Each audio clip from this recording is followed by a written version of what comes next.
Can everyone hear me okay? Yeah. Can the video hear me okay?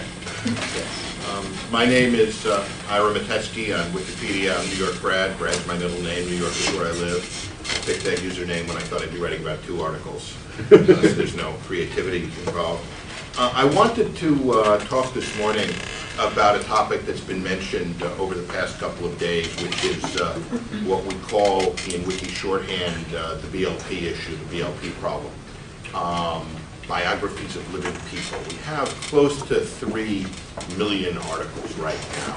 A couple of 100,000 of them are biographical articles about a particular individual who happens to still be alive.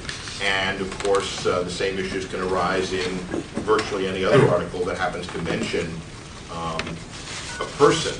As Jimbo mentioned yesterday morning, we are now the 4th largest website in the world. The sites that rank above us do not generally have the same type of content that we do. And if you think about how a search engine, of which the preeminent example is probably Google, works, it ranks hits on a given topic or a given individual by factors such as how prominent are the pages that link to the page in question. On Wikipedia, we have a high page rank to begin with. Everything links to everything else. It's how we're structured. And it is almost guaranteed that if you Google a particular individual and the person doesn't happen to have either an extremely common name or a name that happens to be an English word, it is almost inevitable that the Wikipedia entry on that person will be the #1 Google hit for that individual. The only exception is if the individual happens to have his or her own website or a website that contains that person's name. In that case, that website will usually be the #1 hit, or pages of that website will be the top couple of hits, followed by the English Wikipedia article. This gives what's written on Wiki an enormous ability to affect the real life of that person, who may be a notable individual who's not going to be particularly affected by what's written about him or her on Wikipedia, who may be a marginally notable person whose life may be enormously affected by what's put on Wikipedia. And the ability of people to use wiki articles to affect other people, intentionally or not in this way, is something that we, as Wikipedians, have become increasingly aware of over the past few years. It was not, I don't think, thought of or worried about initially when the site was developed. When Jimmy Wales and anybody else with whom we may or may not have co-founded the site sat down in 2001, it was perfectly understandable that they did not think, what if somebody puts defamatory material or inappropriate material in the life of somebody, and that becomes their number one Google hit. How do we deal with that? We've been playing catch up on that issue for a long time. We now have, as Kerry mentioned yesterday in his talk, the OTRS volunteers, which Kerry told us are about 300 people, who are basically, they do other things, they handle copyright permissions and so forth, but they are basically the Wikipedia complaint department. If you had told Jimbo et al. In 2001, 2002, 2003, that although we would become the 4th or 5th largest website in the world, a great success for popular culture, a fun hobby for thousands of people, an educational resource for tens of millions of people, but we will need a complaint department of 300 people to deal with the problems that arise, the site might or might not have been strategized very differently. But here we are, and we find ourselves enjoying our success. We also find ourselves under scrutiny, and I do engage. There's a site which some of you have read, some of you are active on, called Wikipedia Review, which has a lot of nasty material about some of us, and I'm not endorsing all of the content, but they also have some criticism that makes a lot of sense. And what they have pointed out, and what a number of Wikipedians have also pointed out, but they've pointed it out louder, is that if you want to hurt another person, if you want to defame another person, the easiest way to do it, if the person has attained any notability or recognition in the world, is to create or tamper with his or her article. Now, this does not mean that this is only a Wikipedia problem. Wikipedia is a part of the internet, and the internet is a part of the media. And one of the things I want to address today is how, in some ways, the challenges we face in addressing BLP problems on Wikipedia typify the ones that confront all other media, whether they're online media, whether they're free media, whether they're the ordinary commercial media. These are not new problems, although the unique structure of Wikipedia in some ways makes them harder for us to solve, in some ways makes them easier for us to solve. A couple of examples. The most well-known example, most of you have probably heard of, the one that a prominent critic of ours publicized in 2005. A gentleman named John Siegenthaler Sr. Was minding his own business one day when his attention was called to the fact that in his article on Wikipedia, somebody had interpolated that he was complicit in the assassination of President Kennedy. This perturbed him because he, in fact, had played no role in the assassination of President Kennedy. And they were actually able to find out who, as a prank, had plugged this into the article. But this was just one of an increasing number of examples where people, due to vandalism or due to a desire to harass somebody, had planted something in an article. And out of that grew what was first called the WP Living policy or the BLP policy. The page was created, WP BLP or WP Living was created in December of 2005. The page was created by WAS 4250. The page was developed substantially. All of the first draft of the policy was created by Slim Virgin, who put a lot of time into that. I hope Colbert doesn't hear about that username. He put a lot of time in. And over time, recognition of the types of BLP problems that can arise has grown. Types of problems that arose in 2005, types of problems that arose rise even today. The first and the easiest, the malicious vandalism and defamation problem.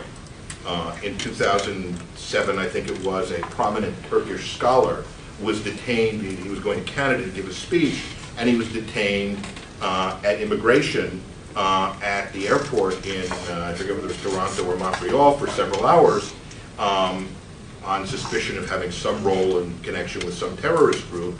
It turned out that somebody had put an allegation about him into his Wikipedia article. Now, we can say that immigration in any country should not be reliant on internet rumors and doing their screening. Nonetheless, that's a concrete example of where a person was hurt by something that was said about him or her. The easiest portion of the BLP policy, the first portion that evolved historically, the easiest portion to enforce, the most straightforward portion, the least controversial portion, no negative statement about a living individual should appear in his or her article unless there's a reliable source for the statement. In a perfect world, in a perfect Wikipedia, and the Wikipedia that may exist someday, any statement will be sourced to a reliable source. Every article needs to depend on reliable sources, and you track the particular statements, particularly if there's any controversy or dispute about them, you track the particular statement to the particular source. Most important and absolutely essential when you're making a negative assertion about an individual. That's the top enforcement priority, but it's the easiest part of the policy to understand. If you see something like that, you take it out unless sourcing is provided. Now, it's been taken to an extreme. Some people have decided that the way to tighten up the sourcing is to say, every statement in biographical articles has to be sourced. Hank Aaron is in the Hall of Fame. No footnote, take it out. That's going too far, but we err on the side of caution in those types of types of situations. Second type of situations, blatant attacks on people orchestrated for publicity. There are a couple of instances here where I'm not going to use real names. This is one of them. There's a lawyer in California. I'm going to call him John Smith. John Smith is a prominent, controversial attorney in California who was suing a particular company on a number of employment discrimination cases, and the company did not like this. So they said to their PR department, see what you can do about John Smith. And I read about this, and those of you who heard my talk back in January should fast forward for about 3 minutes. They created a page on the internet called the John Smith Files, which starts, who is the worst attorney in California? Odds are it's John Smith. And various allegations, various rumors, various quotations. And then they created the Wikipedia page on John Smith. And this page survived for about 6 or 7 weeks. It survived new page patrol, which it should not have. Nobody picked it up.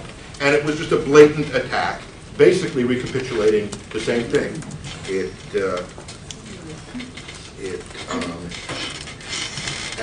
This is an article I read in the New York Post, which is what called this to my attention. As of Friday, John Smith's Wikipedia entry began discussing his legal career by noting that, quote, he has been sued multiple times for extortion, leading to a reputation as a vile ambulance chaser. That was in the lead of his article for several weeks.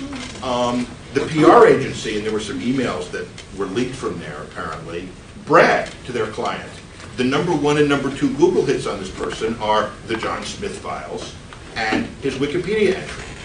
This obviously perturbed us, and this is why I talk about, on the one hand, Wikipedia has the disadvantage that somebody could immediately create this page.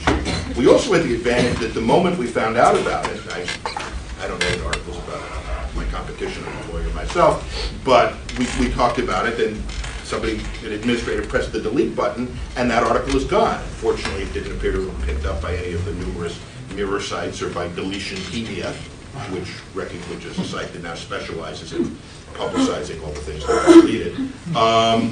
And so that article is gone. The John Smith Files, the freestanding page about him, is still there. We don't have a delete button that applies to the rest of the internet. And that's where I say that in some respects, Wikipedia can embody better practice and provide leadership. John Smith now has a Wikipedia article. It's more neutral, more acceptable. But the fact that the article that we had about him survived in the form I've discussed for several weeks is the type of thing we need to be worrying about. Another example of how Wikipedia is misused is in political campaigns. And again, I'm going to use an example where even if I use the people's names, it won't hurt them because the campaign is over and because they have independent notability. And even so, in a couple of instances, I'm going to leave out the names because there are some things I just don't feel like saying. An article in the New Republic appeared in the spring of 2008. This was when the Democratic primaries were going on last year between Hillary Clinton and Barack Obama. And it has now become important in any campaign, whether it's a presidential campaign, a congressional campaign, the state senate campaign, anything above the local school board, say, where the candidates are going to be well known enough to have articles, certainly the incumbents are. A campaign employee or a campaign volunteer is going to be tasked with watching the articles. Hopefully that means, in a best case, that means, policing the article and keeping it neutral and keeping vandalism out of the article. In the next best case, they maybe pump their candidate a little bit. The worst case is when they go negative on the other side. So this is an article by a woman named Eve Fairbanks in the New Republic in the spring of 2008 during the presidential campaign. And you have to remember that at this point the bitter opponents were Hillary Clinton and Barack Obama. And this New Republic reporter decided to watch the Clinton and Obama articles for a while. And here's what she wrote about Wikipedia and how Wikipedia covers the people who are involved in politics. Back when we got basic information from encyclopedias instead of Wikipedia, politicians were at the mercy of the encyclopedia writer's particular biases. Take the 1911 edition of the Encyclopedia Britannica, apparently controlled by smug British nationalists. It describes the important Irish leader Charles Stewart Parnell as not over-scrupulous, repellent, a powerful force for evil, and probably possessing a mental equilibrium that was not always stable, largely due to the mental affliction of his ancestors. This is the neutral, reliable source that we're asked often to aspire to. So in this article, which incidentally is called Wiki Woman, Wikipedia was supposed to fix this problem. Anyone can add, delete, or massage the language in its online articles and boom, refresh the page to see their change appear instantly.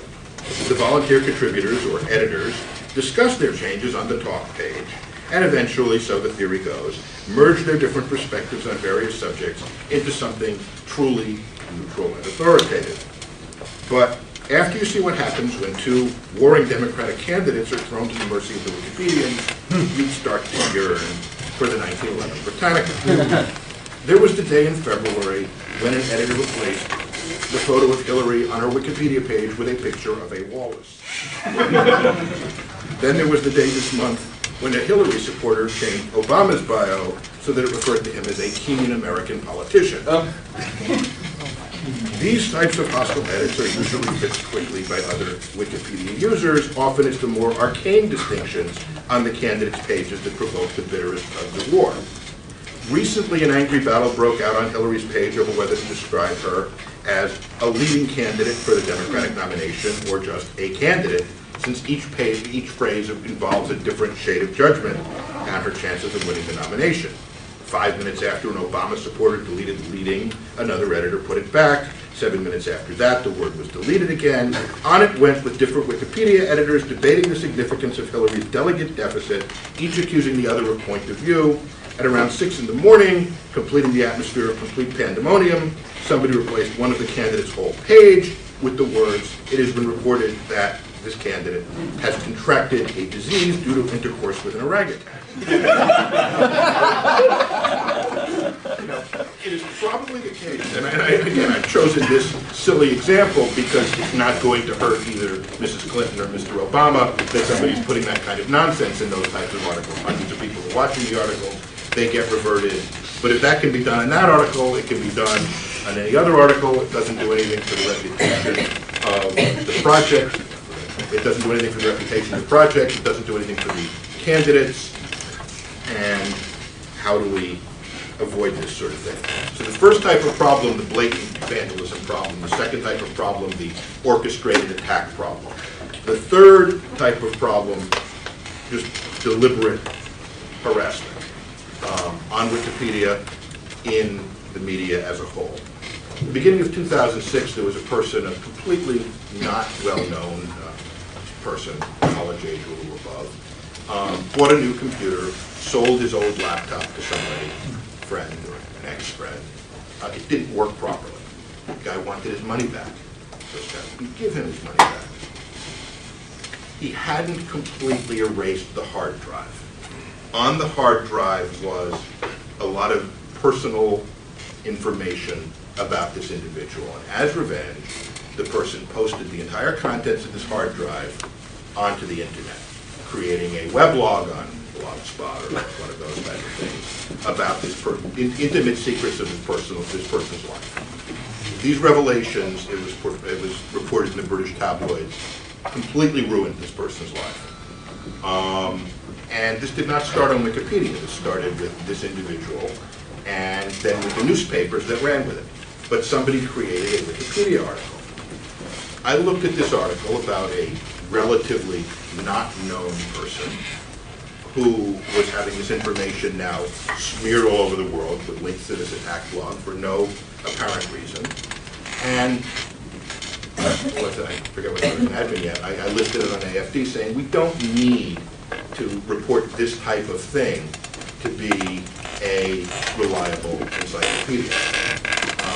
A number of people disagreed and said the fact that this happened is not that the person is not notable necessarily, but the fact that this happened is notable. It's a cautionary tale about the dangers of internet commerce. and we should keep this article. And the AFD closed as no consensus. I took it to DRV, which decided where the outcome was relist.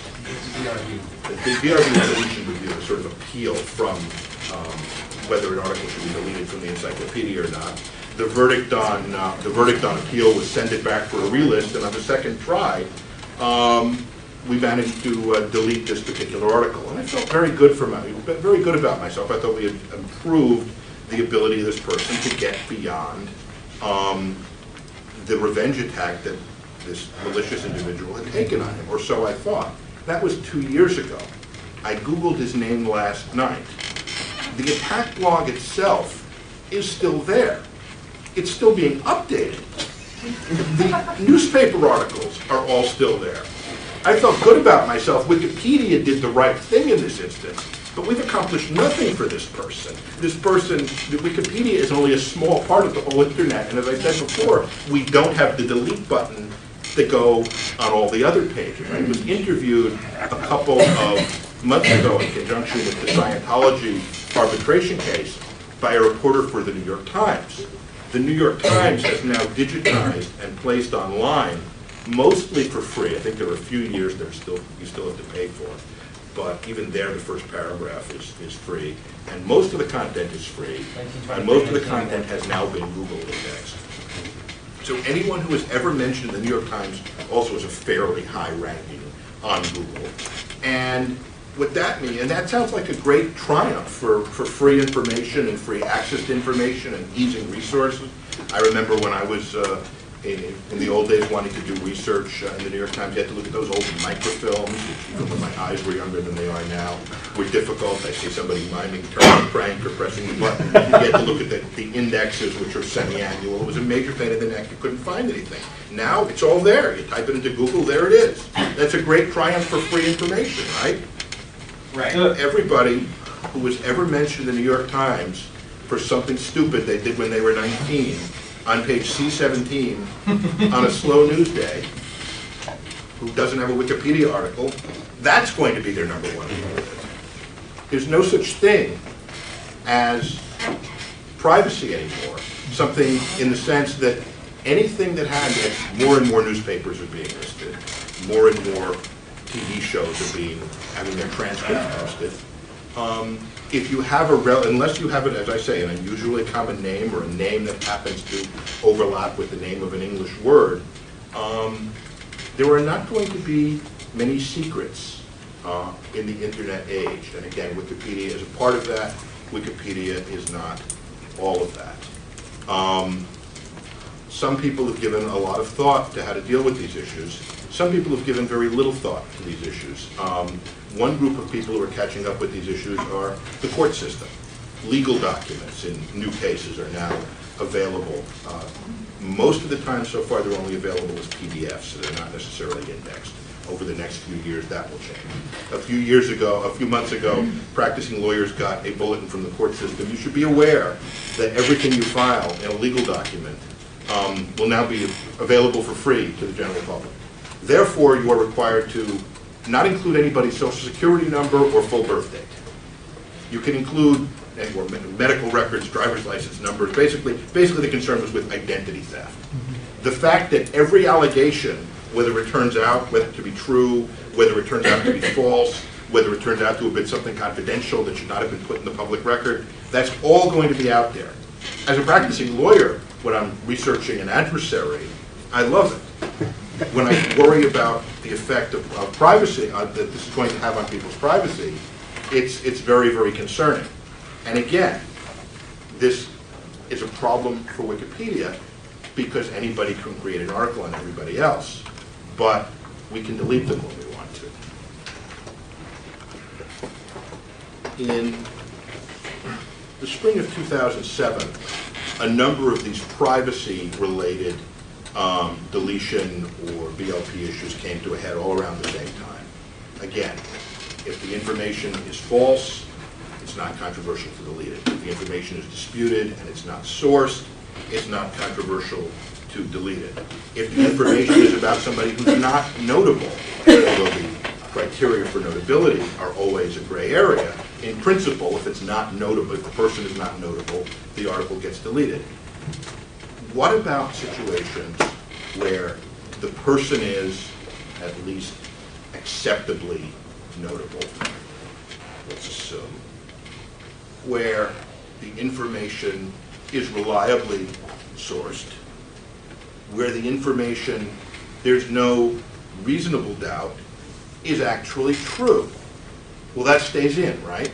Well, that's not that simple either. There's an iconic photograph taken in 1970 at the time of the shootings at Kent State.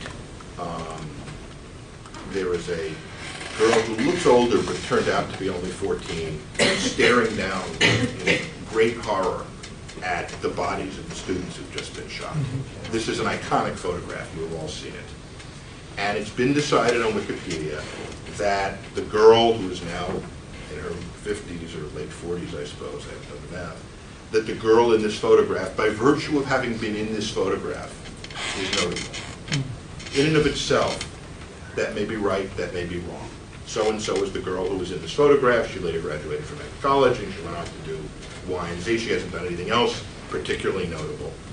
She went through a difficult stage later in her life. I'm not using her name. She had various types of problems. She was arrested once or twice. If her kids Google her name, they'll read all about the problems she had in her life, which is not necessarily anything that has anything to do with anything. But it was in our article. I've taken it out. Hopefully it stayed out. Not everything that happened, even to a notable person, belongs online. There is an internet meme. One of the great times these come up, these internet memes, these sort of viral things that take off. Some kid, again, a lot of these have to do with younger people because they have no control over the publicity of themselves as they get older. Some kid grabbed a board, was jumping around, pretending that it was a lightsaber, called the Star Wars Kid. He was 14. Somebody was running the camera and posted it on YouTube or whatever there was 3 or 4 years ago, and it became just one of these things, hey, look at this, isn't this cute? Well, he's now in his 20s, and he doesn't want to be known for his entire life as the Star Wars Kid. The edit war on whether to keep his name out of the article is intractable. There are people who think that we are censoring ourselves, that we are damaging the idea of free content, that we are untrue to our ideals if we take this poor person's name out of our article. These are the types of issues we have to deal with. But again, I listen to our critics sometimes, and they say, you know, why doesn't Wikipedia try to listen to the standards of other media? This is a magazine that's on sale this week. This is Us magazine. Some of you may have heard of the Gosselins, a family with a husband and a wife and a large number of children, and they decided to pose for a reality show about how well the family was working. Unfortunately, the two of them have had marital trouble, and this is obviously stressing out the kids, and the bad publicity is stressing out the kids. And here's an article called Kate's Sad Kids. Shame on the Gosselins. How the eight are suffering as dad humiliates the family and mom keeps using them for fame and money. Now, if I were in the media and I felt bad for the fate of these children, the very first step I would take would be a moratorium on displaying them on magazine covers. So, I don't know what the state of Wikipedia's coverage of these people is, but it is not necessarily true that Wikipedia will be saved if we try to hold ourselves to the standards of other media. It is not necessarily... Aspirationally, once we get past 1911, we should try to hold ourselves to the standards of other encyclopedias, if any are still being published. But again, if we decided that we're not going to write one word about these kids because they themselves are not notable, it is not like we can save them from what has been done to them.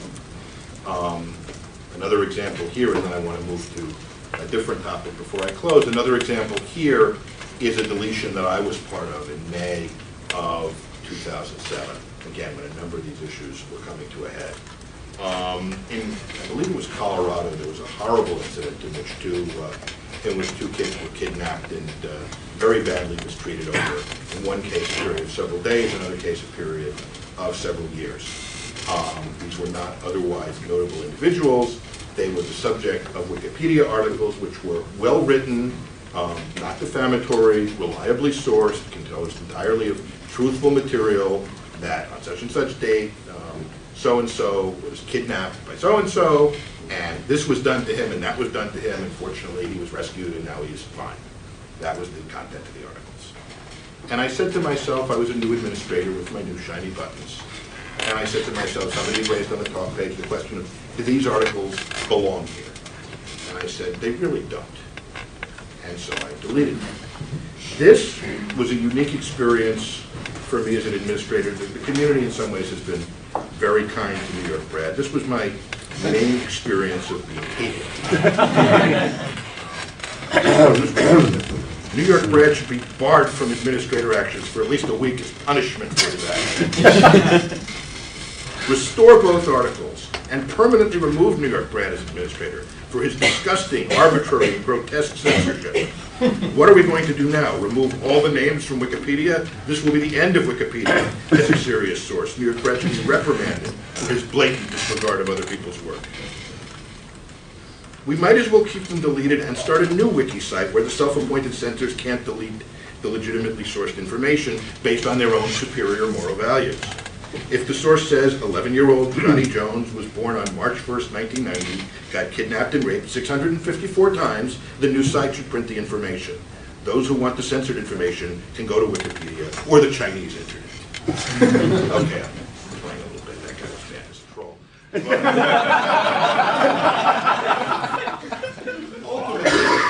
Ultimately, it turned out, and I was going to look up, it's the DRV log for May 30th, 2007. It's probably the best arguments for and against the deletion of the type of articles in one place.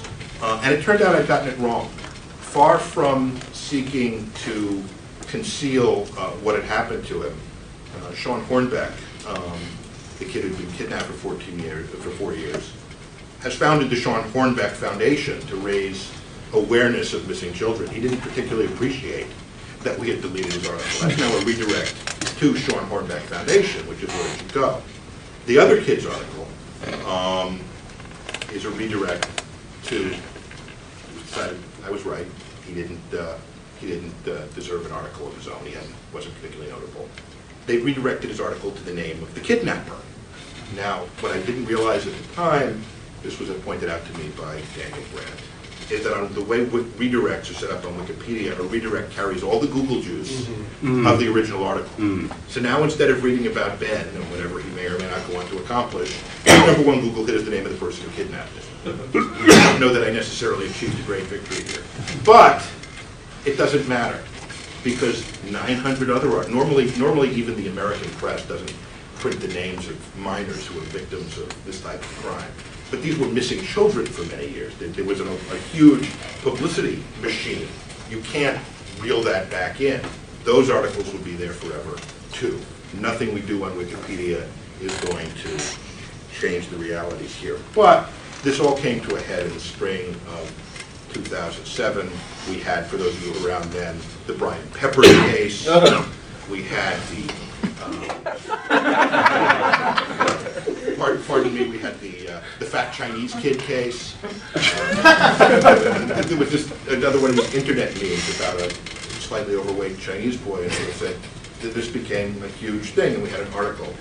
We had the Allison Stock case, and ultimately this led to an arbitration case, which was referred to as the badly drawn Jeff case, and named after one particular editor who took a strong stance that these articles belonged here.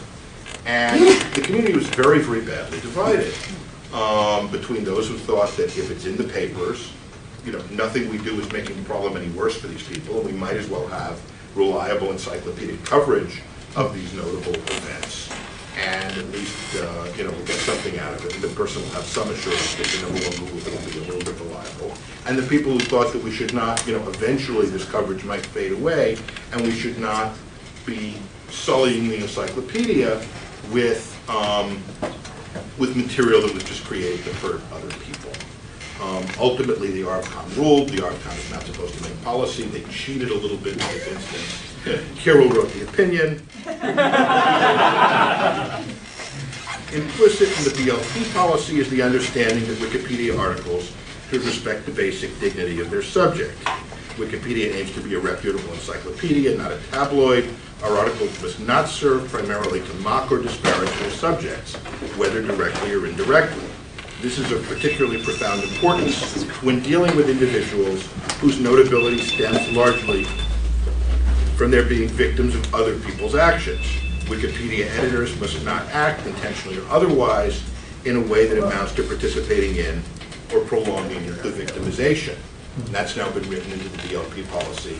That's something we need to bear in mind in doing our editing, in doing our deletions, and the decision goes on to say, in cases where the appropriateness of DLP type material is disputed, it should stay out until there's a consensus that it go in, rather than the other way around. And again, something I hope we'll bear in mind. So I ask myself, you know, it's commonly discussed, this is not an original thought of mine, that the internet is going to damage the ability of people to maintain control over what is said about them, not just in the sense of whether the information is accurate or not, but in the sense of whether personal information, things they don't necessarily want publicized about themselves, are made available to the public at all. And I want to close, I know I'm going a little bit over time, but it sounds like we've just gotten several extra hours this afternoon, so I'm going to go on with a couple of real-world examples, because these problems are not only are they not unique to Wikipedia, they're not unique to the internet. August 14th, 1937 edition of the New Yorker contained an article, a series of columns they had called "Where Are They Now?" This one, "Where Are They Now?" took people who were famous at one point in their lives and sort of disappeared from public view and followed up on them. That's a common theme of certain types of journalism. There was either a radio or a talk show in the 50s and 60s called "Where Are They Now?" The People's Almanac by David Wallechinsky and Irving Wallace and Amy Wallace had a long chapter called 9 Days Wonders on the 10th day. This was a kind of, this sort of theme originated in the New Yorker with a periodic column they had in the 30s. This was written by, signed by somebody who signed himself Jared Manley. And this is about a man named William James Sidis. It begins like this.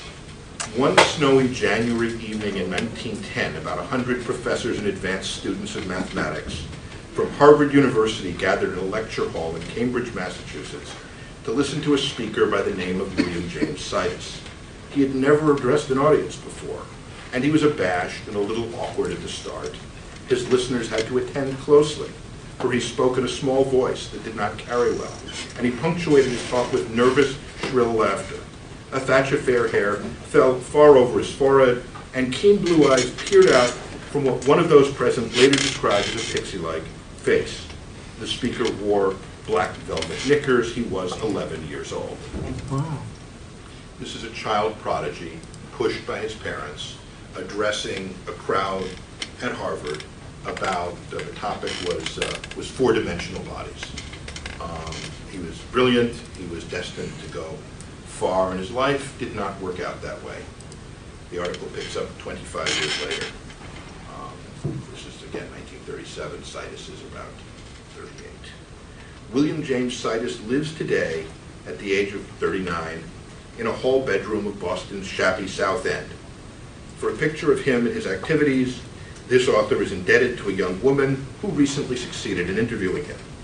She found him in a small room papered with the design of huge pinkish flowers. There was a large, untidy bed, an enormous wardrobe trunk, standing half open.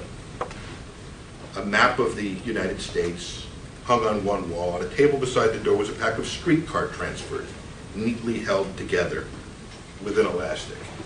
Sidis had grown up and shunned notoriety.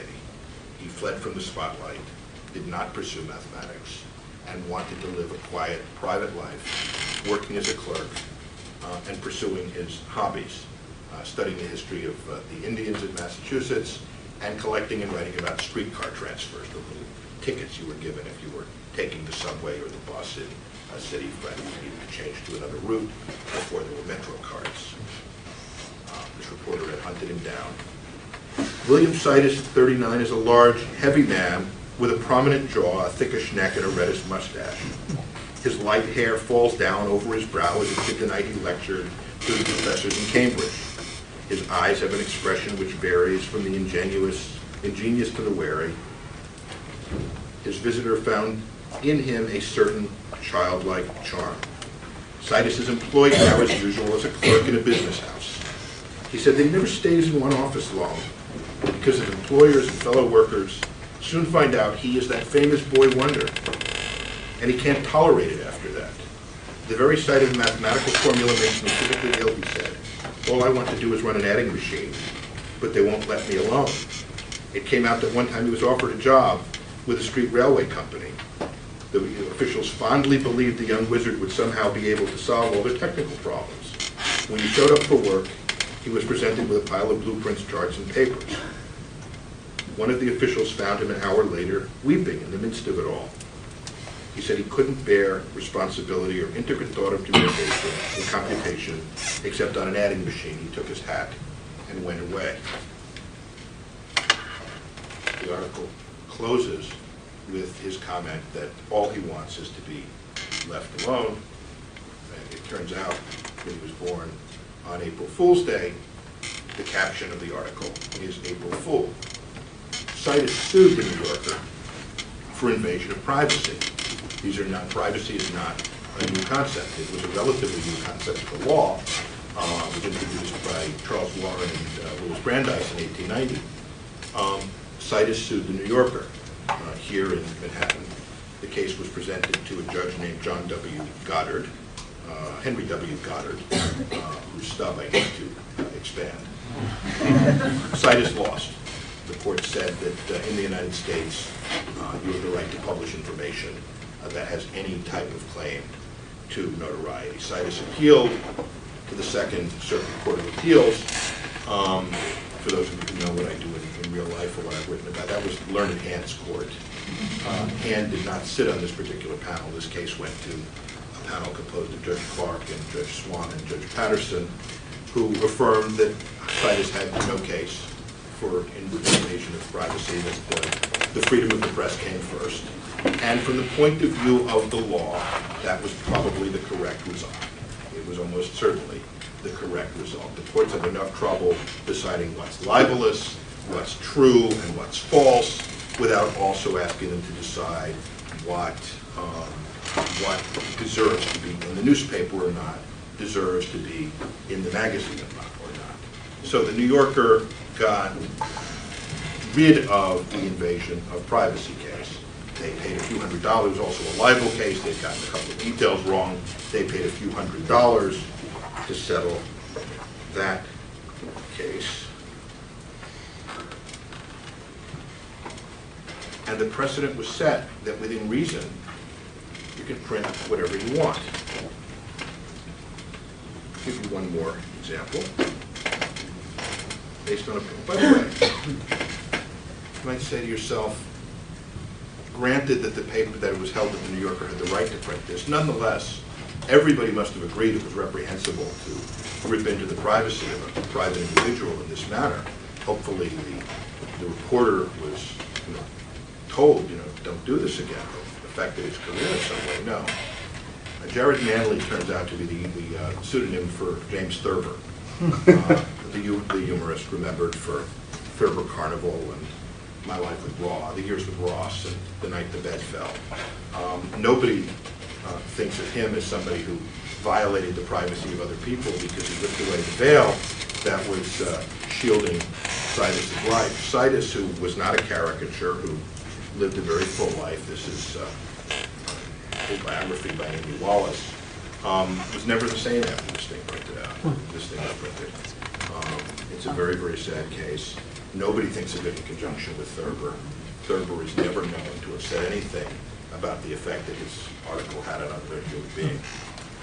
One more example based on a book, based on this book. This is a very good book. This is a book by Nicholas Lemon, the journalist. It's called The Promised Land. This is a book about the Promised Land, the Great Black Migration and how it changed America. In the 1940s and 1950s, about 5 million African Americans moved from mostly rural communities in the South to mostly urban communities in the North. And Lemon tells mostly journalistically how that came about and what effect it had on the lives of the people who made the move and on America as a whole. Lemon, incidentally, is a prominent journalist. He's in this week's New Yorker. This is not the April 1937 edition. This is this week's edition. Incidentally, he has an article in this week's New Yorker which mentions Wikipedia. He's writing about the Alger, 2 new books on the Alger Hiss case, and he says, in 2005, a Russian researcher named Alexander Vasilyev, 2 years after getting a verdict on his case, he had sued somebody, he looked up Alger Hiss on Wikipedia, and through one of the links found out about John Earl Haynes, a historian at the Library of Congress, and Harvey Clare, a historian at Emory University, who had jointly published several books about Soviet espionage. He emailed Haynes, and the 3 of them were collaborating on a book, and that's the book that came out a couple of weeks ago, and he's reviewing. So Wikipedia, when we're not worrying about BLPs and we're writing about everything else, continues to be a great educational resource and brings people together. Lemon published this book back in 1991, and he talks about the black experience and the black migration primarily through the story of a family that's led by a woman named Ruby Daniels. And Ruby Daniels in the 1940s and 1950s was married to a man named Luther Haynes. Haynes is described very negatively in this book. Haynes is described as having been drunk, somebody who mistreated his wife, neglected his children, and was otherwise just acting in a terrible way. He was of no particular notability, no particular importance in and of himself. Wikipedia would never have an article on him. We do have an article on Citus, although it's not a BLP, he died in 1944. We do have an article on Citus. We would never have an article on this Haynes character. Haynes turned his life around in the 1960s and 1970s and 1980s. He was quite astonished, again, before there was an internet, when one day all his friends are saying, hey, you're mentioned in a best-selling book, and not very favorably. He also, this is America, he also sued. His case went in the Seventh Circuit to Judge Posner. Here's what he said in his deposition. In Luther Haynes' own words from his deposition, I know I haven't been no angel, but since almost 30 years ago, I have turned my life completely around. I stopped the drinking and all these bad habits and the stuff like this. Some of it I deny, some of it I didn't deny, but I've changed my life. It took me almost 30 years to change it, and now I'm deeply involved in my church. I look good in the eyes of the church members in my community. Now, what is going to happen now when the public reads this garbage, which I didn't tell Mr. Lemon to write? All my work is going to go down the drain. And I worked like a son of a gun to build myself up with a good reputation, and he, Lemon, has torn it down. Now, what is that? That's an OTRS ticket, minus 15 years. That is somebody sacrificing their privacy, having information about them which is true. The judge finds that a few details in the book might or might not have been wrong, but they're not material. The story of the book is basically right. And this man says, this is my reputation. I'm not a public figure. I didn't want to put myself in the public eye. And Judge Posner in the Seventh Circuit says, again, under the precedents, the man has to be allowed to write his book.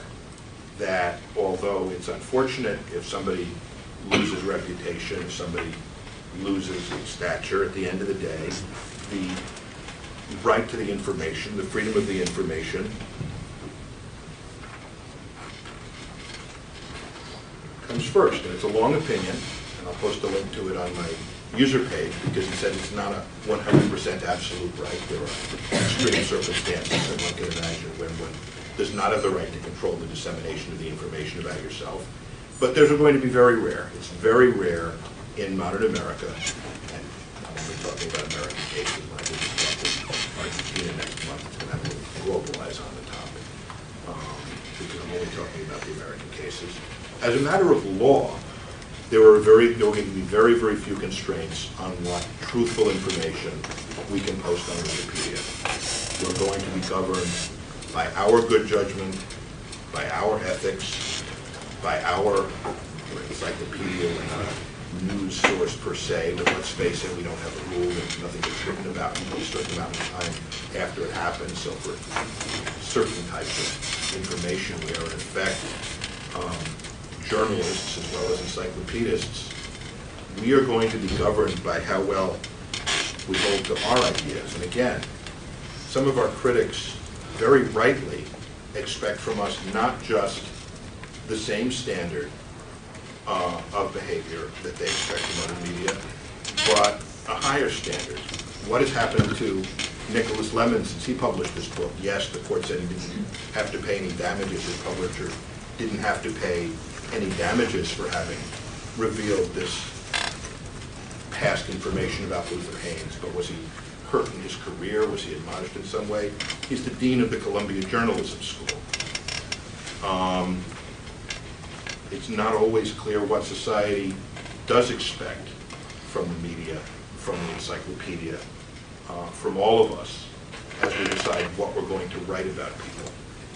To me, the balancing needs to be on the side of being fair to people and making sure that we are not gratuitously hurting other human beings, even though we can, even though legally we might be able to get away with it, even though Wikipedia is not censored, which is all too often used to mean we don't think about what we write. Wikipedia is not censored by other people, is not a substitute for our using our own good judgment about what we're going to write. And given that I'm 15 minutes overtime, I probably should stop there. But again, these are not problems unique to Wikipedia. These are not problems unique to the internet. But I hope that we will be at the forefront of trying to solve some of them, because Wikipedia is just a small example of the fact that with information striving to be free, all of us live in the goldfish bowl now. Anyone can write anything they want about anybody else. It's been done to me. It wasn't fun. All of us live in the goldfish bowl now. It is not always a pleasant place to be. Thank you.